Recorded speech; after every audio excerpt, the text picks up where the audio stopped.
পাবনাবাসীর দীর্ঘ প্রত্যাশিত ইছামতি নদী খনন ও পুনরুদ্ধার প্রকল্পের কাজ এগিয়ে চলেছে। তবে নদীর উপর ২৩টি সেতু নির্মাণে ধীরগতির কারণে সংশ্লিষ্ট এলাকায় বাড়ছে চরম জনভোগান্তি। দর্শক, এ বিষয়ে আরও জানাতে পাবনা থেকে সরাসরি যুক্ত হচ্ছে সহকর্মী কামরুল ইসলাম।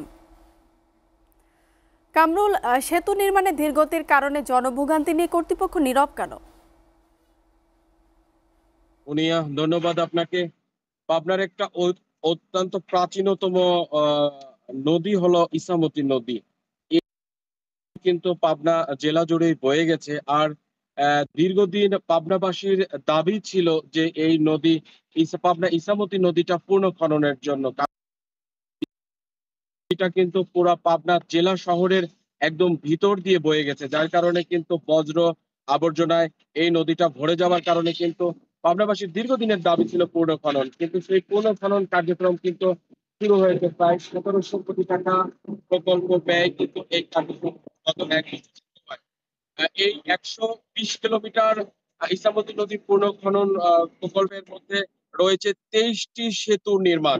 যে জায়গাগুলোতে পুরাতন সেতু রয়েছে, সেই সেতুগুলো কিন্তু ভেঙে নতুন পূর্ণ সেতু নির্মাণের কার্যক্রম শুরু করে নদী ইসামতি নদী প্রকল্প কর্তৃপক্ষ। এই নদীটা কিন্তু মূলত সেনাবাহিনী কর্তৃক নিয়ন্ত্রিত। সেনাবাহিনী তারা কিন্তু এই নদী পূর্ণ খনন কার্যক্রম শুরু করে।